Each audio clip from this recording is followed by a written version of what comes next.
Hello, you're through to Warpstone TV, and today we're just going on a quick overview of all the Warhammer Fest reveals for the past 2 days.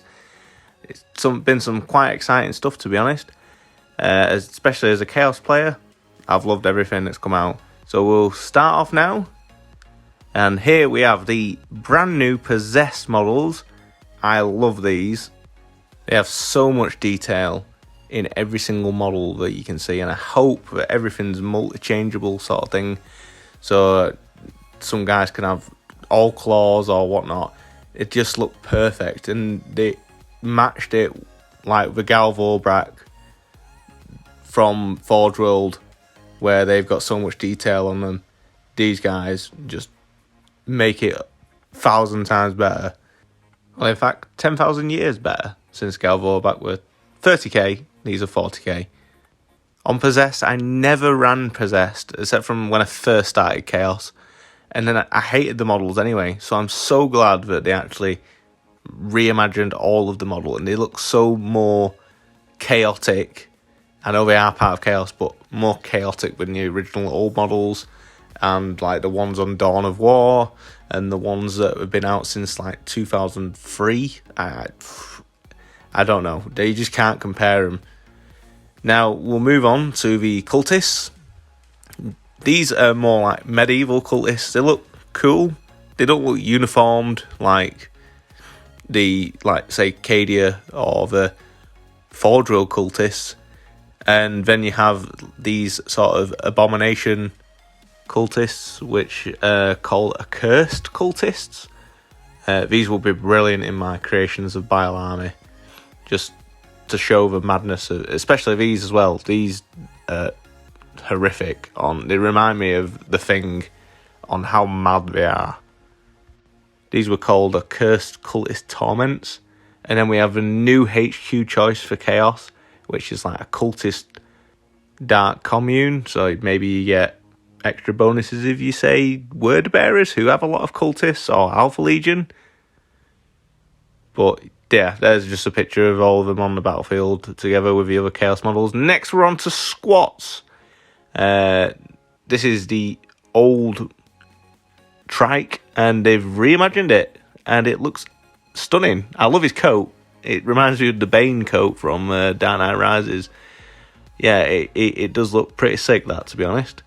Come to think of it, on the trike, the hover part looks like the part on the Deredeo, which was the automatic Previce or something like that never got released. Now we have the new Demon Prince. Couldn't get my words out there, but he looks absolutely stunning. I like how they've compared it to the older model that was metal. I've still got two of them, and it looks like on the older model it looks like he had a heavy bolter, but now it looks like he's got something else on his arm. Maybe it's a separate gun, like maybe the Nurgle gun where he gets a plague spitter. It looks pretty sick, this guy. I'm definitely getting one, and I can't wait to play a Demon Prince again.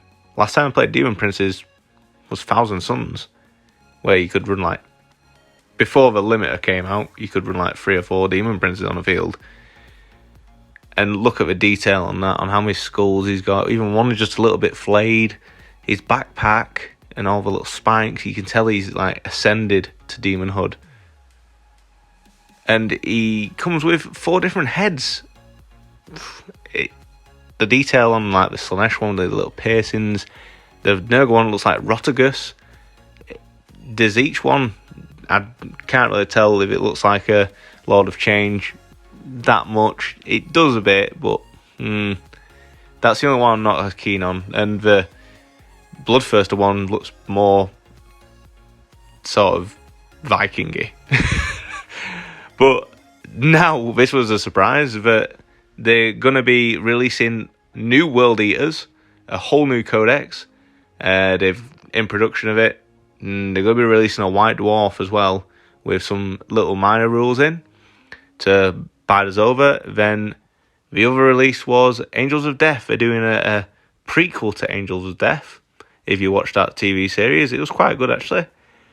Also, we've got Warzone Nephilim. I think that's how you pronounce it. So now we're going on to day 2, where it's got the Ogroid Fadens. I think that's how you pronounce it. I don't know. But these look pretty sick.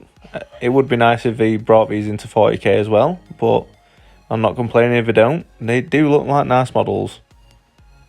Very brutish.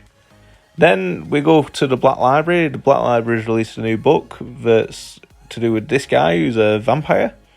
I love the little vial of blood. That's pretty cool, that. The Hollow King. And then they've got the little dwarf, who's got like a bagpipe gun. It just looks like a bagpipe to me, but it looks really, really nice. If you're a dwarf player, I'm sure you're excited for this to come out, as well as the new book that comes out with it. And next up is the Sylvaneth. I do like the Sylvaneth. They remind me of sort of fairies, but not obviously like elves, fairies. I love their models, just the way the trees go around certain models. This is the Lady of Vines, and she's like killing some nurgling guy. So with her release, you get these Gosmid archers, and these look stunning, to be honest. They remind me of little sort of pixie tree things. They're really, really nice and unique for an army.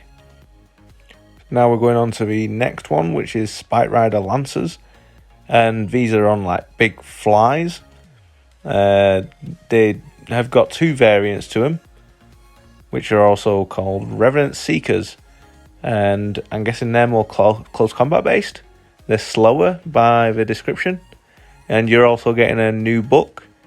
That's gorgeous artwork. It's just pretty all the time. Next we're going on to Skaven. And here's a new Deathmaster.